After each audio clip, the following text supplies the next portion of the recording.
All right, it looks like we have everyone here. So aloha again, and thank you for joining the Patsy Teaming Center for Business and Leadership for our first online Wahine Leadership Series event.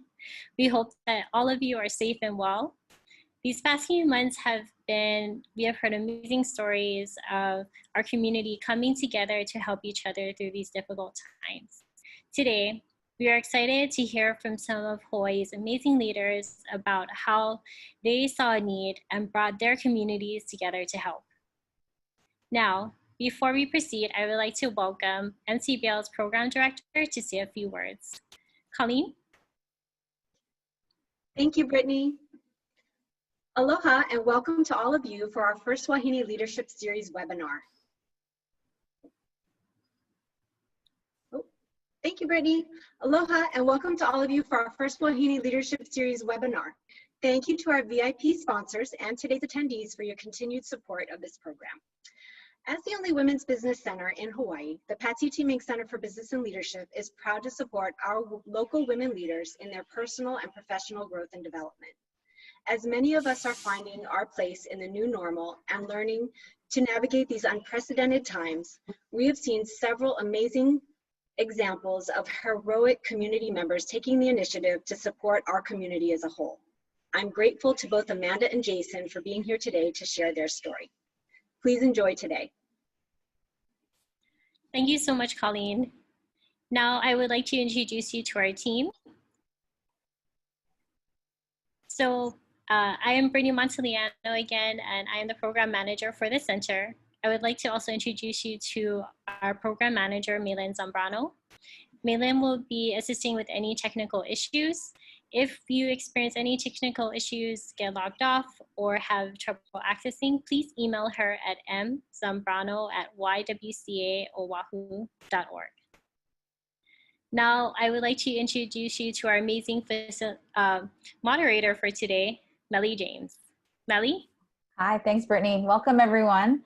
Look forward to getting this kicked off. And this is a topic very close to my heart, and so thrilled to have both of these panelists here who I've known personally, professionally for many years now. And just this topic couldn't be more relevant now around taking initiative, taking leadership, and really seeing our small business owners and people rolling up their sleeves and seeing needs in the community and activating network and making things happen.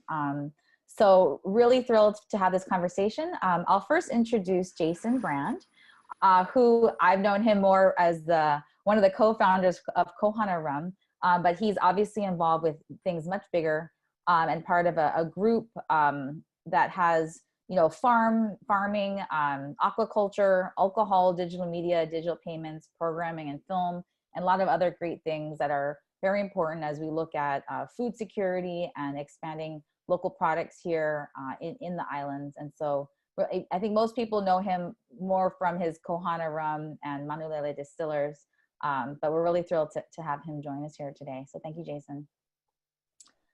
And then we also have Amanda Corby Noguchi, who is the founder of Under My Umbrella, it's an amazing events company, as well as event production, and then also launched Pili Group with her husband, Mark Noguchi, in 2013, and really dedicated to creating a world of food integrity. So don't want to get too much into their bios, because I know you folks are going to get them. I want to really jump into conversation here. And, you know, both of these, it's like, you know, Jason had the sanitizer hui, Amanda had chef hui, so we got some huis going on here. But really want to kind of kick off, we'll have Jason start here around, you know, how have you personally, professionally had to pivot given the constraints of the new COVID-19 reality that we are currently living in today. So just if you could just kind of quickly go into that piece before we dive really into the activations that you folks both initiated during this time. Sure. I think as a leader of a business or your community, your friends, your family, in time of crisis, it's important to know who you are, right? The grounding of your roots of what's important to you really begins to come out as opportunities present themselves. And opportunities aren't always positive. In the COVID's case, right? The community was hit in all different sides, one on the healthcare, economically, different socioeconomic classes kind of getting challenged in different ways. And as long as you understand yourself, you can begin as a leader to figure out how to react. In our case, and I won't dive in yet, as an alcohol company, we switched immediately into hand sanitizer, the base of which is alcohol. So we became, and it's a long story on how we did it, a big supplier to the islands in hand sanitizer in the fight against COVID. For all of our farms, we became massive donators, particularly to the food banks, of all of our produce, making the pivot away from restaurants and into the community. And in fact, as we got to the grocery stores, we lowered our prices, which would have been an anti-business idea, but a way that we could help from the community standpoint. Great, thanks, Jason. Amanda, if you could share, really more on like how you personally or professionally have had to pivot the constraints of the new norm and COVID-19 reality today before we jump into Chef Hui. Sure. So as a event and PR company, I think when I first started feeling what was going to be our future in the new reality, I said, okay, I can either panic about what this looks like for someone who's owned an event company for 15 years, because there goes that business, there goes that business of creating experiences for folks. Or we can take it and look at the skill sets that we have as event producers and see how those can be of use during a crisis. And so for us, that's really what we did. It's of our nature, and really, like Jason said, we know ourselves. I am a community person. I am an organizer. I am a connector. And those are things that I've known about myself for a long time, but I haven't necessarily applied them to my business always, or thought of it as something that was part of my business. And COVID has really brought forward for me that is our role, and that is a strength. And not just through crisis, but and beyond, I think I'm really going to lean into that a lot more. So we have been busier than ever. All of our events have been canceled. So we're not busy doing the things we had predicted we would be doing in 2020, but we have been stepping up with our role as people who create systems, who organize, and who lead, not manage. And that is something that I've learned a lot about as well, is to really be, we're leaders. We're not we're not managing people. We're leading by making connections and organizing people together. So it's been a beautiful thing to be able to have more clarity through a time that is probably the most unknown time that we've been in. Yeah, I couldn't agree more. So let's jump into the what, or even actually the why. So let's take it back to, as things were starting to ramp up, and where were you at that time, and how did you, kind of what motivated you to start this initiative? What were you seeing around you in the community, and how did these ideas initially spark? Jason, we'll start with you. Sure. For us, first and foremost, it was our employees and the business okay, right? So we made sure everything was okay at home first. Once the COVID crisis was going on, what policies do we need to put in place to keep everybody safe? Then we thought about what would, at the time businesses were still open, what would our business begin to look like, and how do we keep our customers safe? When everyone was safe, and I mean safe in terms of health, whatnot, we focused on is financially, are we okay? So first and foremost, we put our house in order, right? Employees, customers, and finances in order. That was done fairly quickly, even though it was an unknown environment. Then we dove into how do we keep our community safe, right? And this was the big pivot. As I mentioned earlier, in alcohol, it was an easy pivot, certainly on paper, to say, let's go from making rum to making hand sanitizer. But the process actually was 3 weeks long in the making, because sanitizer is actually considered a drug. It's medicine. And as you get to disinfectants, it's actually considered a pesticide, because you're killing bacteria and viruses. So you're regulated all of a sudden from the FDA and the EPA, and that's a process. So we were one of the national guinea pigs of a distillery going through the FDA's process to become and register as a hand sanitizer manufacturer. And that was a long, arduous process full of chemical terms, frankly, that I didn't know. And then once we were done and through, our process or our answers became a template for all distilleries across the country. That was not a position 10 years ago or even 1 year ago I would have imagined our distillery being in, working with the FDA to become the next Purell, right? Our heart is passionate about growing sugarcane on this island and turning it into one of the world's best rums. And here we are making hand sanitizer and proud to do it. And I'll explain more because we had a lot of help from this community along the way in terms of setting up how to make a bottle, how do we make a label, how do we distribute, who are we distributing to through the FDA, teaching other distilleries across the other islands the process we went through to scale hand sanitizer, even though they were our competitors. The goal was getting cleansing products into our community at a time when our shelves were bare and the supply chain had broken down. Yeah, I mean, you've mentioned a few times, you know, where it may not have made business sense, whether you're lowering the price of lettuce or working with your competitors, where you really just take off all those hats as a community member about what's important for our community right now. So I think that's really important. So did you, had you always known that this was a possibility, or how did you spur that idea? Like what kind of inspired you to get this ball rolling way early on, and what were you seeing around you that we just didn't have enough hand sanitizer nationwide in our community? Yeah, we were, after the announcement of the pandemic, it was probably less than a week before we started working on this project. And the big tell was really, you know, nothing in the supermarkets. And so you couldn't find sanitizer. You saw the supply chain beginning to dry up pretty quickly and people asking for it.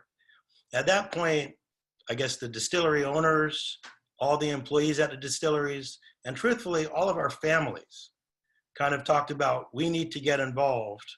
And the question was how and what. And the easy pivot, or the natural pivot for us, was sanitizer, right? We make alcohol. We had a lot of it. Economically, as you kind of mentioned, our first run of hand sanitizer had an opportunity cost of $160,000, right? So if you think about what you paid for sanitizer, that never would have rationally gone into this business. But it didn't matter, right? Our priority at that time as a member of this community was to try to keep everyone safe. And in early COVID days, it felt like the pandemic was coming hard and fast. And this was important to get to the front lines, to all the hospitals and emergency workers right away. And that was the priority and the goal. Everything else did not matter. Yeah. Thank you. Amanda, so, you know, kind of going back to that initial question around, you know, what motivated you to take this initiative, and what inspired you, kind of looking around way back when, seeing certain signs, what was going on for you to really kind of get this started? So there was a few things, and one, I'll say, one of my employees, my event director, lives in Japan. And so I feel like we almost had, not like it was a secret ball, but communicating with her on the daily about how serious things were in Japan, I think set our entire staff up to kind of understand, like, okay, I think this is going to be, you know, there was a lot of back and forth of like, how bad is this really going to be? And we knew right away that if we were going to go into a quarantine, that the amounts of food, knowing this was happening right before spring break, and being someone married to a chef who works in the culinary world, knowing that people are ramping up their ordering 2 weeks out to prepare for the push that they're going to have during spring break. So our first initial thought was, oh my gosh, there is going to be so much excess food on this island that it has that not food that can sit, food that has a pretty short window that has to move to people in need very quickly. So our first thought was really, how do we start reaching out to our chefs and partners to make sure that they're ready to move that food and not just dump it into the trash can. So I reached out. Aloha Harvest has been a longtime partner of ours, and I'm really passionate about their mission in food waste. So we called them and said, hey, we're here for you. Let's mobilize.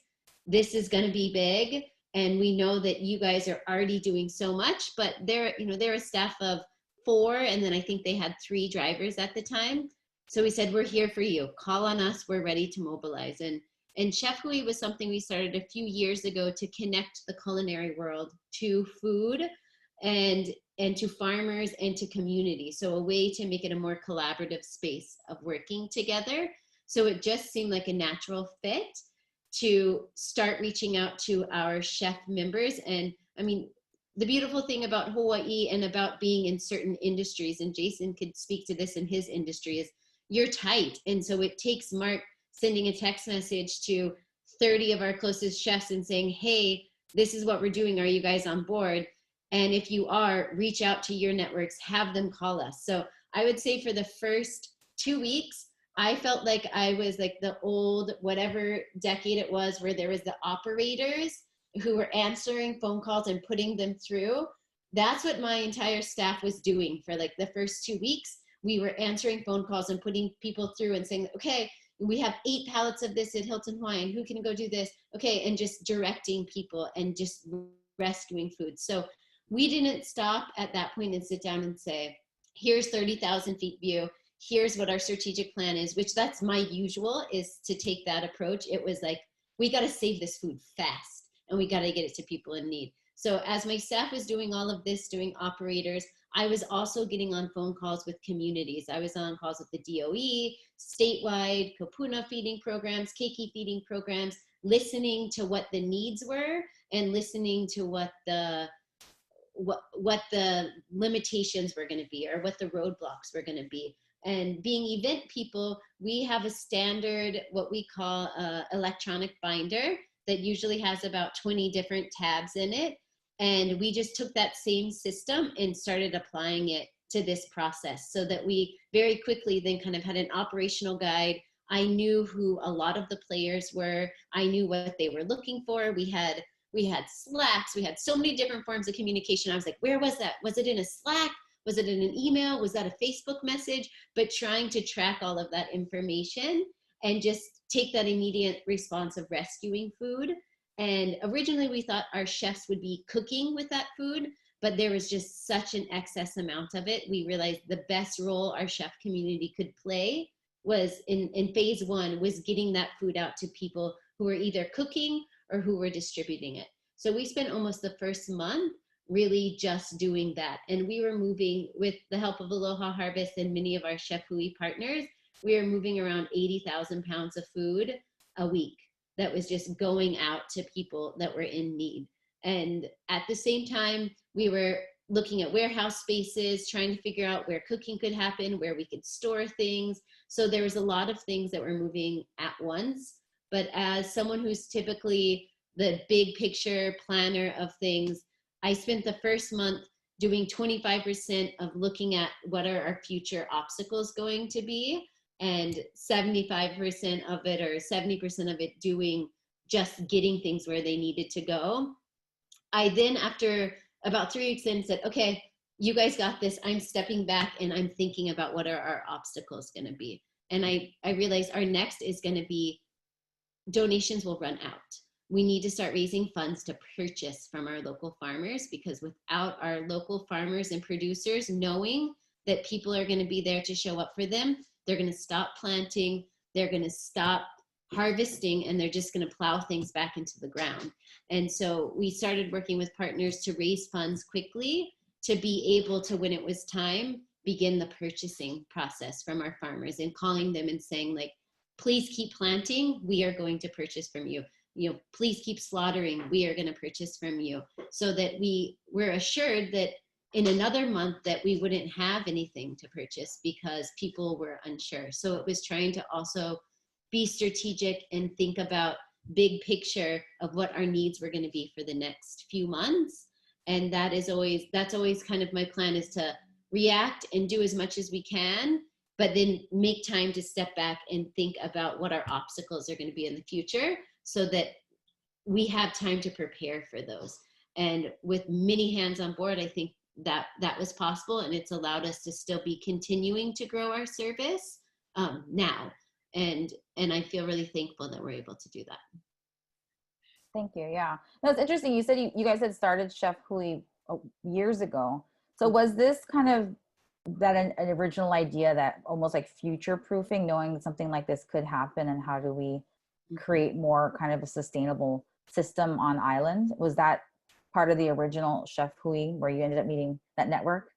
Yeah, it was. I mean, it was really a way we feel. Mark and I both feel very strongly that if we connect people to food and where it comes from in the land, we will all be better stewards of our land. And we will make better choices, not just in what we eat and what we feed our children, but also how we take care of our communities, how we take care of our earth.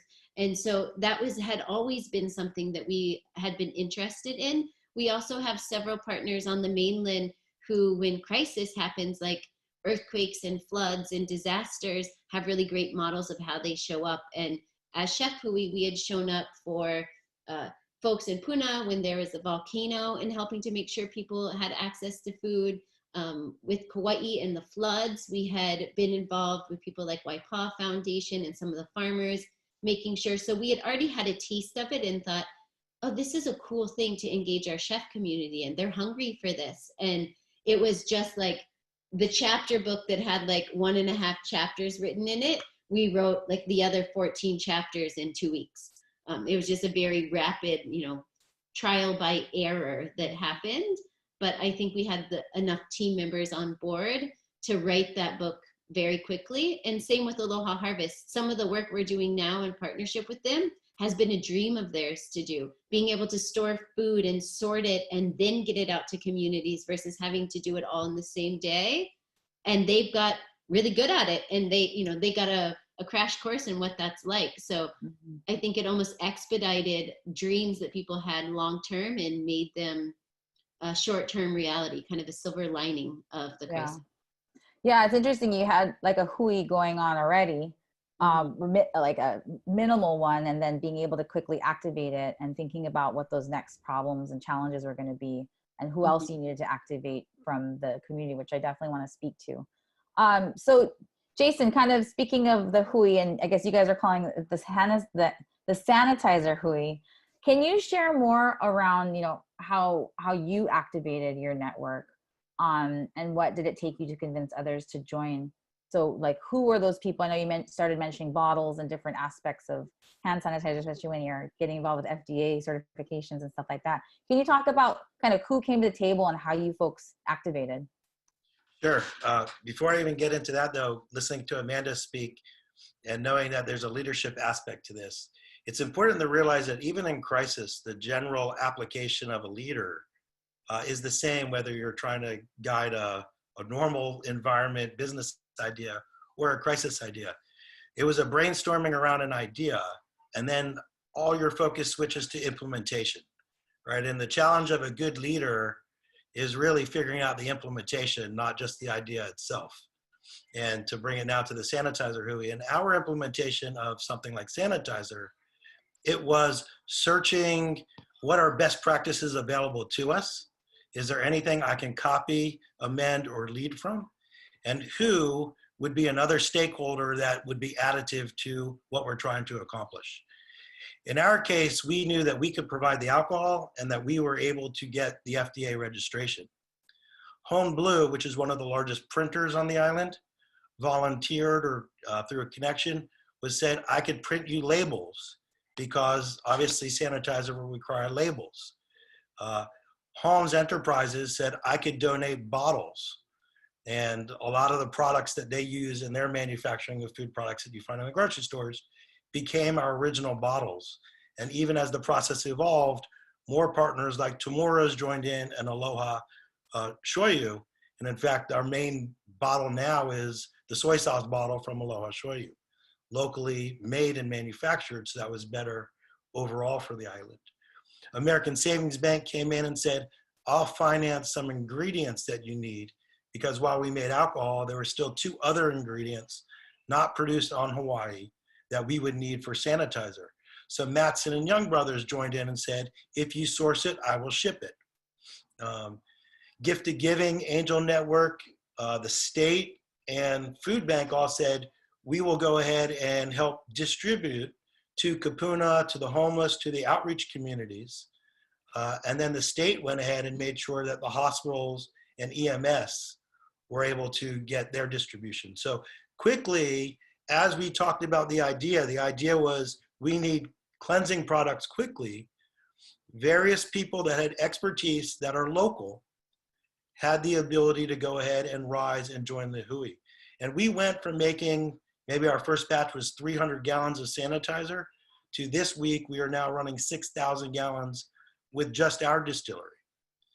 Once the sanitizer Hui was formed, we actually started to approach all the other island distilleries. And some distilleries were doing it not necessarily the FDA way, but they were kind of beginning to use the base of alcohol to make sanitizer. So we went ahead and organized, we'll call it the early beginnings of a distillers guild, which is not quite ready yet, but is coming out, where all the 9 distilleries across the islands are now friends, motivated at this time by sanitizer. And we sent to the Big Island, to Maui, to Kauai, various ingredients that we were able to source that they needed for their production, teamed them up in their own island's mini Hui, where they got a bottle maker, a printer, and distribution, and replicated the Oahu Hui on Maui, on Kauai, on the Big Island. And then when we were short, or any of the Oahu distilleries were short, maybe the Maui distilleries would go ahead and provide. So it became a big, giant sanitizer Hui with one goal, and that's to get sanitizer into the community, each of us replicating best practices that someone else learned. So kind of moving through that, what are some more newer challenges now, kind of similar to what Amanda had gone through? You had that immediate need, you activated, as leaders in our community, as business owners, and being able to quickly see where there are gaps. We don't always get that plan or template that anyone, especially even from the federal level, is giving us as to like, what are the unique needs of our community? Where are you kind of seeing some next challenges and additional kind of hooing up and networking needed to continue? From a business standpoint, it's interesting because the act of selling rum to tourists or to restaurants which are closed, or tourists which are not here, the past already, right? So our revenue sources as a business are different. And so there's a lot of pressure to really make the switch to sanitizer, but it's not really the focus of our business. And so we're at a funny place where we entered sanitizer as a community effort, and it's quickly becoming or morphing into a business line. And I know from other entrepreneurial businesses, if we get distracted at this point and focus only on sanitizer, what happens to the rum business? So we're actually in the fight now to ensure that we will continue to produce sanitizer for this island, or for these islands, as long as there's a pandemic, but begin to try to get back to our roots, meaning we are a rum company, and not to let the opportunity of sanitizer distract from the opportunity of our core business.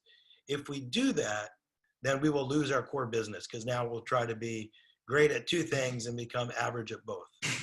And so there's a difference of understanding ourselves, and that's where I say, right now we are willing to sacrifice everything for the good of the community, right? But we have to remember what our company is all about and not lose focus. That means there is an opportunity, because this island, or these islands, will need locally produced sanitizer for years going forward. I think hand sanitizer will be part of the business environment, the school environment, the government environment, the hospital environment. So there's a big money opportunity. But already we've seen the pricing structure, as the supply chain has kind of found itself again, come down. When we went into sanitizer, we went into at the pre-COVID price of sanitizer, if not donating everything fully. Whereas other distilleries on island were charging $100 a gallon, $60 a gallon. We were always at that $30 a gallon, which is where sanitizer was before COVID ever existed. And we knew long-term, if we couldn't exist there, then we necessarily were doing this as a profit center rather than as a effort to keep this community safe.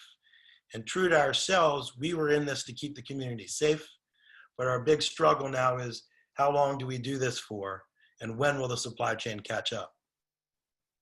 Yeah, I think that's really important as, you know, as coming at this as successful business owners. How do we, you know, look at the next phase around recovery, diversifying our economy, and all that other good stuff, which we will absolutely get into. So Amanda, I want to make sure you have an opportunity to share. I know you talked about kind of the initial hui of chefs and kind of how Chef Hui had existed initially, and then activating this next layer, looking at challenges moving forward and the next, you know, where are things at now, and where do you see kind of now that we're 3 months in, kind of the sustainability, or how do we future-proof these types of concepts, or where are you seeing what the next layer of activating our network and more partners, or what is the future of Chef Hui? So for us, Chef Hui will still exist, and it's beautiful that as we were in this crisis mode, we were still getting word back from grants we had submitted in partnership with other nonprofits for some of the Chef Hui work, which was really based around education in sustainability, whether it's talking about sustainable seafood, indigenous starches. So it's actually reiterated for us that Chef Hui is really important in continuing to be a experienced version of education and creating partnerships in the community. So I feel it actually reiterated for us, like, oh, this is really important, and we do need to continue doing this kind of work. But specific to the pandemic, which I think like Jason is talking about, sanitizer, food security has been an issue for us in Hawaii, and it is going to continue, but in a much more amplified way for years out of this. And people are, you know, we are not going to bounce back from this anytime soon. So there are going to be people who have never before been in need of support when it comes to food, but we also mentally and emotionally need support. And I think that food is a way to provide that to folks. And so now we're thinking about ways, like we've partnered with Ham's Produce and all the USDA boxes that have been going out, and we want to make sure that things aren't going to waste. So we're feeding all these communities, but we don't want things to go to waste. So what we found was our best model was to partner within communities, find strong leaders who are already connected to their communities, and partner with them. So instead of just handing handouts to people and having them line up and just giving them a bag of food, tomorrow, which what I was doing earlier while I'm still in my warehouse clothes, is we feed 1,100 families in Waimanalo, Papakolea, and the Kaimuki Pololo area every Friday. And we've been doing that for 2 months. And they get a prepared meal from a restaurant alongside a produce bag, any rescue things that have come in from Aloha Harvest, like milk and eggs. Altras has been a big partner in helping to fund it. And we've worked to find community partners who are willing to do the work alongside us so that this has longevity. Now we are looking to switch for July and August into our feeding programs being every other week. Number one, to make sure that we can sustain this through the end of the year from a financial support. Number two, to get people who have been volunteering for 4 months to give them a little break, and for everyone to step back and say, okay, what does our community need and what do we not need? How do we shift what we're doing to make this a future that we feel confident in, that we can show up if there's another stay-at-home order and we have to respond to it quickly. We now have these systems in place and these partners that we can lean on statewide. And another big thing for us right now is supporting our restaurants. And that's through our Give and Go program that we piloted in May. We raised just about $160,000, covered us getting 20,000 meals out into the community. And what that does is, I call it the triple bottom line, because we're giving chefs a stipend, or restaurants an $8 per head stipend. With that, the chefs are committed to purchasing as much local as they can. So they're also helping to stimulate that economy of making sure that we're getting funds to our farmers. And then like the bonus at the end of it is there's a meal that we're able to distribute out to folks as well. And that program we hope to fund until the end of the year, because restaurants are going to be in need of that support, farmers are going to be in need of support, and there's going to continue to be communities who are in need of meals. So that is a program for us that we hope can continue, and it might be something that we look at. Maybe it always continues, and maybe it's a way for restaurants with operating at a 50% capacity is a way that they can show up for their community and feel really good that they're helping to feed those in need, whether it's our houseless community or our newly unemployed community or our kapuna who are going to be at home a lot more than they were in the past. And it helps the restaurants stay afloat, but it also helps get meals out there. And that's a program that I think will stick around for a while. But there's so much to be done, but we're trying to make sure that we're not just doing the same thing and it's no longer needed. We try and stop every week and say, and speak with our communities and say what's working and what's not, and then adapting the program to fit that, to make sure that we're constantly reevaluating, because we understand the need is constantly changing as well. Yeah, no, that's perfect. Just exactly where my questions were going next. So, not only looking at, with this second wave potentially happening, how are you continuing to check in on what systems no longer work or what processes no longer work, and how do you kind of future-proof what you're providing, that if things were to kick up way more, that you can still execute those services. So Jason, kind of looking at, that we're 3 months in, any lessons learned or ways that you folks are pivoting, looking at this potential second wave, but also just how you're shifting gears and what may be lessons learned as others may be looking to activate themselves to take action and make similar impact. First is the big silver lining, which is we all live in a very strong community. There are a lot of partners available to us all to implement ideas that you might have. So I would tell you the thing that I'm most proud of going through COVID is how the corporate community banded together to get stuff done. And that really happened. And I think you look back with the speed and timing, even with the government levels changing rules to the community to come together and help the community out. That was really exciting and rewarding as something to learn. For ourselves, there's a couple things that we have to be mindful going forward. As we talk about food security, sometimes we're looking at what will be the next non-tourist revenue generating idea for the community. There is, and Amanda touched on the circular nature of money, or the velocity of money. Restaurants can make meals using local food produced locally to then sell it to local consumers for dinner or to donate it to people in need. But that velocity, and that was paid for from grant money or for some source of financing. But we got leverage both in the restaurant community, the consumer community, and the farming community out of that $1 that was started that program. There's a social responsibility, I believe, that Hawaii favors local first, right? So the consumers in Hawaii have to look to Hawaii to provide its goods.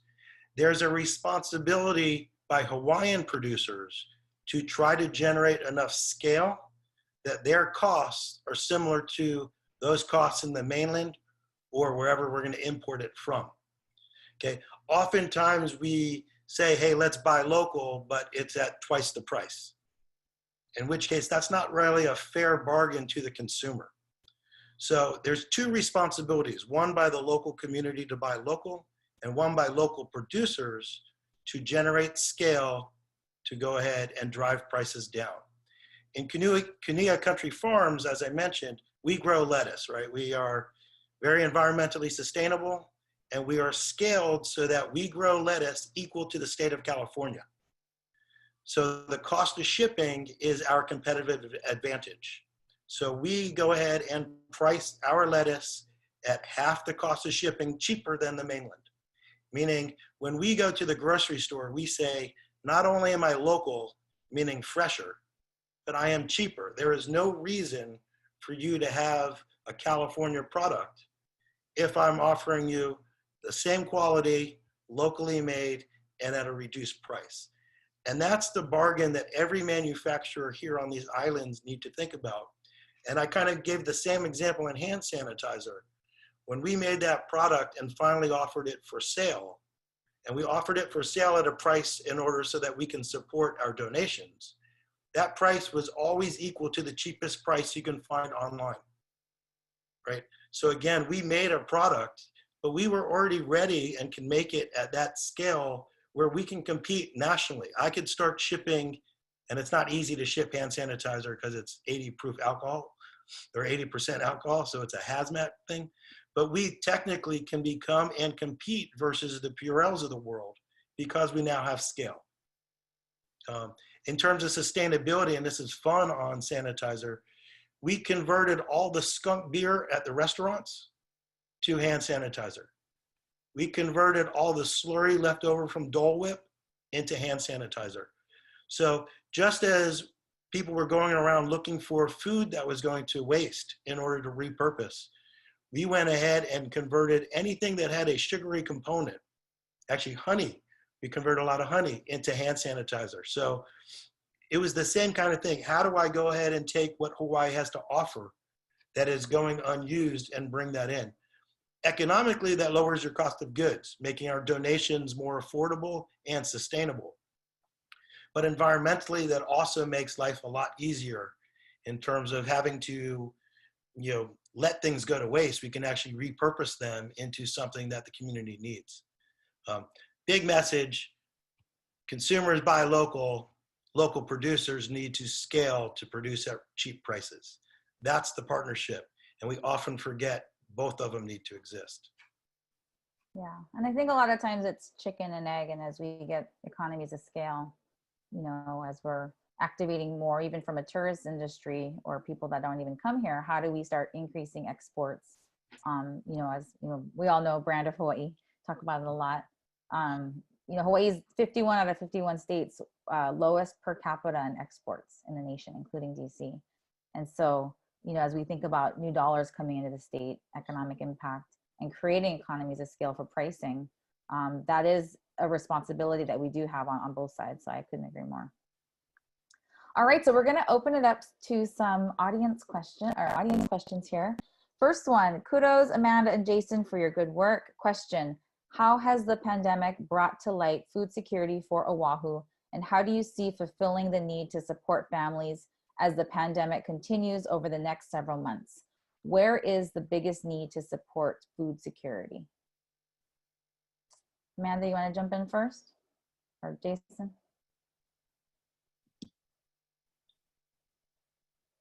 I wish it was as simple. How long do we have? Not too much, because we want to try to get through a few questions here. So if more people have questions, please submit them. Right. So I wish it was that simple. And food security has been something that's been a passion of mine. We were joking. I'm like, oh, the younger version. I'm like, your name looks familiar on all these coalition calls I'm on. And I'm like, oh yes. A decade ago, when I started the Hawaii Food Policy Council with a few people who were very passionate about food security, it's interesting, I've reconnected with them through this feeding people, and some people I haven't seen in a decade. And I think what Jason said really, like, to not go my deep dive into preaching about our food security and why it's so important, what you hear Jason say and what we continue to say is collaboration is such an important part of that, because we have all these small farmers and they can't necessarily scale to the levels that Jason was able to scale by themselves, but collectively with other farmers and partners like FarmLink and Oahu Fresh, who are helping to get food out there, they can start to scale and continue to grow themselves in a way that works for them. But it really takes the consumer demanding it And I hope that through this pandemic that people really, I think they are understanding why supporting our local food system is so important. But it has to be affordable, and it means that we are working across all sectors and making that a top priority for us to talk about is how we make that possible. We have great growing weather here. We have people like Jason who have taken growing to a new level that allows us to produce food in the amounts that we need. And we also need to diversify. We can't give not everybody can, I could live on kale and kalo, but not everybody can live on some of the basics that we grow here. And I think that's what you'll see with the USDA grant and people who are asking like, oh, well, why isn't 100% local, the boxes you're getting out there? Number one, it's the price point. They can't, if farmers can still sell it to a grocery store and make more, we're not going to ask them to not do that. So we need to make it a way that we can make it affordable, but it also has to be diverse, and people have to understand how to diversify what they cook with as well. So things like these produce, the boxes we're putting recipe cards with them, and Mark and a bunch of chefs are doing videos. Not everybody knows how to cook with daikon or some of the things that are growing. So finding ways to get people to think about cooking with things they maybe haven't before that we can grow locally here, but we also have to diversify the food we're growing here as well. Agreed. Jason, any other thoughts? Just to add to that, and this is a bit of a call to action for everyone on the call. We have a lot of big buyers on this island. Just think about the government, just like Department of Education. And there are, they don't buy everything from Hawaii, right? Even if it's something that we can grow, if daikon was on the school menu, right? Or we make, Hawaii has great tofu, right? All that stuff should be sourced locally at regular mainland pricing. And that allows the businesses to scale. But that will require rules and regulation changes so that the Department of Education doesn't need to buy everything from one supplier, right? We can break it up into 15 different contracts to let a small farmer scale. And if a small farmer has a contract from the government or from the DOE to buy 100,000 pounds of potatoes that they grew, then they then can borrow against that government contract from the bank, right, to go ahead and plant and scale into that. So without using extra funds, without using grant money, it is possible to grow local farmers into bigger and better scaled businesses just by buying local. And I don't mean just the consumers, I mean our big buyer, our government entities as well. And so it's me sometimes that we as a community haven't demanded that, or at least that change of our government systems, because they should be leading the way with their purchase dollars and allow farmers to scale if we really care about food security. Right, that's my politics for today. I like it. I couldn't agree more. We've had a lot of conversations around this. All right, I'm going to get into some specific questions, and then we'll broaden out a little bit more. We only have about 7 more minutes for Q&A. Any tips on how to approach others to join in on a project? How do you draw in your network to volunteer or buy into your project? So kind of getting more into the nitty-gritty here around activating. Jason, you want to start? Sure, and I think Amanda kind of discussed it when she was going through her story. It starts with coming up with an idea or at least a theme and gathering a group of friends and people and begin to brainstorm it out. What should we do? What is our next class? Then as you do your research, and Google is obviously a great mechanism to do it, are there other best practices in the world for you to copy, right? Make phone calls. Hey, I see your organization did this. Tell me about it, and begin to learn and hone the idea in. Once you have a bit of more of an idea where you can present it almost in a 30-second concise idea, you can figure out who are the stakeholders, what businesses do I need to bring in, and build out your WHOI. So refine the idea by talking to people, talk to more people, and then go ahead and figure out who has a stake involved in this, and then you can make it happen.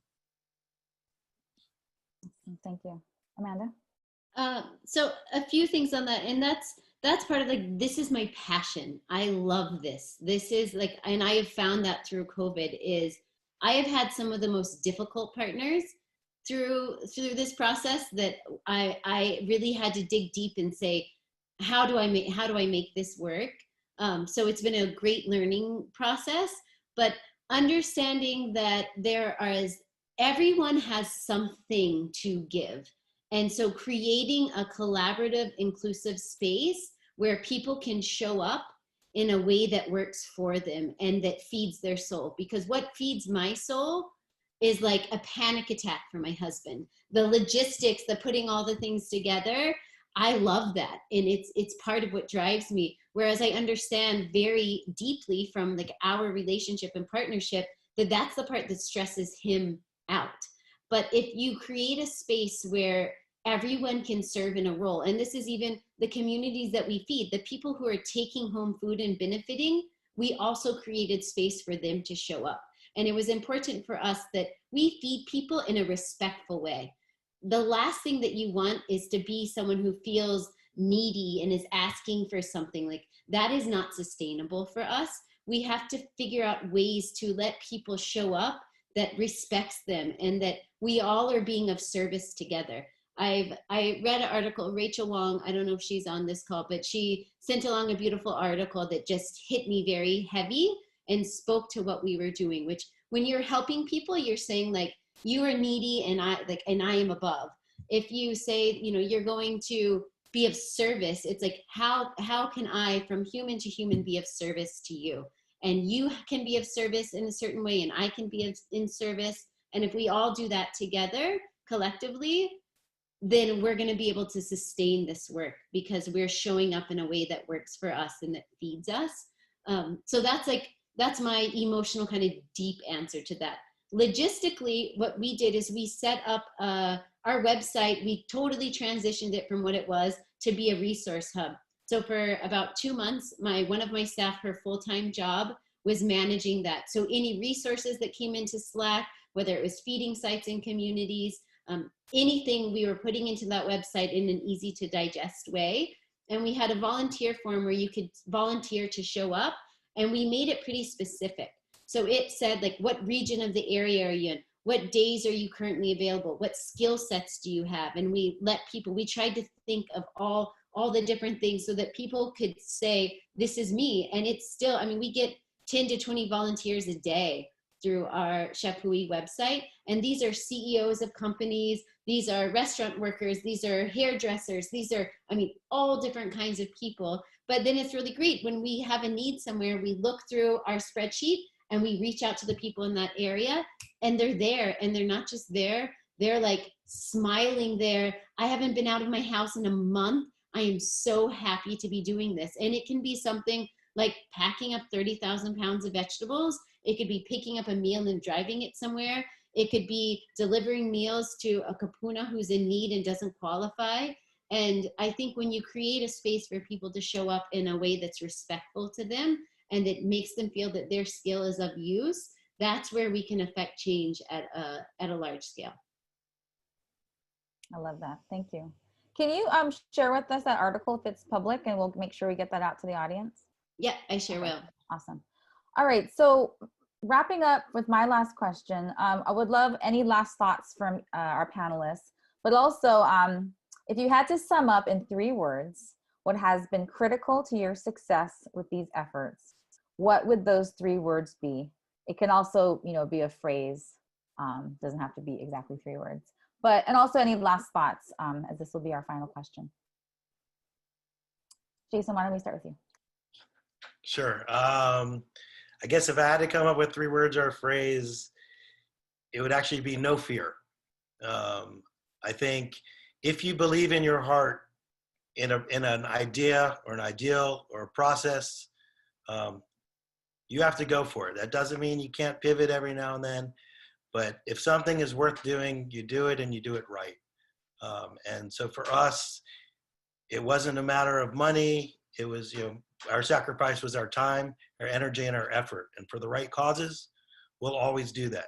And that could be in a for-profit sense, or a not-for-profit sense. It was just, if I believe it in my heart and I want to make it happen, then I'm going to make it happen. And you're seeing that a lot in the world of food. You're seeing it in the world of government activism. You see it every day in entrepreneurialism. And so, but the underlying thing is, the second I get cold feet, ideas and implementation will die. And so you as a leader, or your hui as leaders, need to have no fear going into it if you believe an idea is genuine and true. Awesome. Thank you, Jason. Amanda.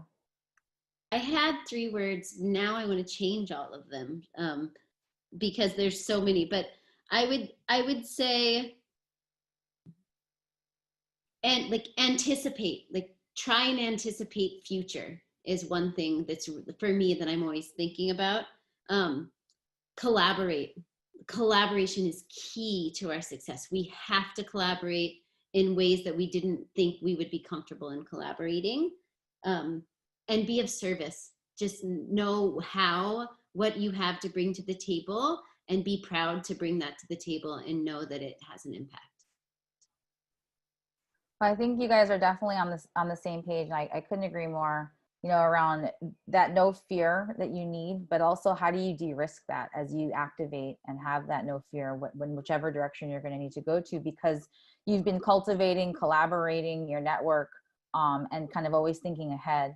And so you're almost having that ability to jump, but then kind of not totally de-risking it, but also creating that awesome network around you that, you know, when you make that call, people are going to pick up and want to be of service. So I love both of your responses. And I want to thank you both for being with us today. It's so great to learn more about both of your initiatives as they continue on during this time and in the future as whatever that may look like. So I just want to thank you guys for being here today, and thank everyone here who joined us. Brittany, I'll let you take it from here. Thank you. Thank you. Yeah, thank you so much, everyone, for joining us. And especially, we really want to thank Jason and Amanda for sharing all of your stories with us. And I think, you know, it's great to be able to hear from your experiences in getting, you know, your projects going, and then also to activating your networks, because it's definitely, you know, I think we definitely learn a lot more when we hear from each other's stories. And I think that's really ingrained into our Hawaiian culture as well too. So really thank you for that. And also to Melly, you know, for doing such a great job in helping us to lead today's conversation. We hope that all of you were able to take away a lot to help you with your with pursuing, you know, your own passions for helping out if you see that there's a need in the community, and to get things going, you know, in your organization, in your communities, and we definitely hope that this will be able to help you. And also we would definitely like to thank our Wahine Leadership sponsors. Today we have Hawaiian Telecom on the line, Hawaiian Electric, First Hawaiian Bank, and also Central Pacific Bank. Thank you so much for your support. And also too, for everyone that joined us for today's event. This again is our first online Wahine Leadership Series event, and we hope that you all enjoyed it.